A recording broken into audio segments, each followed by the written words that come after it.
জয় হিন্দ দোস্ত আপোনালোকৰ মাজলৈ বহুতে ভাল খবৰ এটা লৈ আহিছোঁ। জইন ইণ্ডিয়ান আৰ্মিত যদি আপোনালোকে জইন কৰিম বুলি ভাবিছে তেনেহ'লে তাৰ কাৰণে অফিচিয়েল আপডেট আহি গ'ল।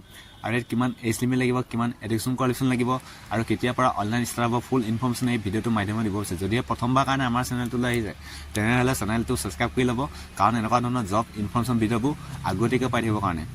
Join Indian army recruitment details, apply last date March 2024 আৰু ইয়াত টোটেল পষ্ট আছে 25,000 আৰু ইয়াত এজ লিমিট দিয়া হৈছে 17 বছৰৰ পৰা মেক্সিমাম 21 বছৰলৈ এপ্লাই কৰিব পাৰিব।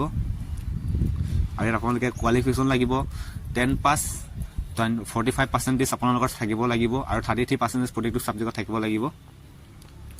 তাৰপিছত আপোনালোকৰ চিলেকশ্যন প্ৰচেছ, আপোনালোকে প্ৰথমতে হ'ব ৰিটেন এক্সাম, CBT হ'ব, তাৰপিছত হ'ব ফিজিকেল টেষ্ট, ডকুমেণ্ট ভেৰিফিকেশ্যন আৰু মেডিকেল এক্সামিনেশ্যন হ'ব। ফিজিকেল ষ্টেণ্ডাৰ্ড টেষ্ট আপোনালোকে ডিটেইলছবোৰ চাই ল'ব। আপোনালোকে নিজে চেক আউট কৰিব হৈছে তেনেহ'লে ভিডিঅ'টো ডিছক্ৰিপশ্যনত দিয়া থাকিব, লিংকটো আপোনালোকে গৈ চেক আউট কৰি ল'ব ধুনীয়াকৈ। তাৰপিছত আপোনালোকে ইয়াত ধুনীয়াকৈ দিয়া আছে, আপোনালোকে চেক আউট কৰি ল'ব। ইম্পৰ্টেণ্ট ডেটছ 1-2-2024 মানে আপোনালোকৰ ফেব্ৰুৱাৰী 1st উইকতে ইয়াৰ এপ্লাই ষ্টাৰ্ট হ'ব। আৰু যেতিয়া নটিফিকেশ্যন আহে তেতিয়া ফিজিকেল ষ্টেণ্ডাৰ্ডৰ ওপৰত আৰু এটা ভিডিঅ' বনাই দিম। যদি আপোনালোকক লাগে ভিডিঅ'টো তেনেহ'লে আপোনালোকে কমেণ্ট কৰিব, মই বনাব চেষ্টা কৰিম। থেংক ইউ গাইজ ভিডিঅ'টো চোৱাৰ বাবে।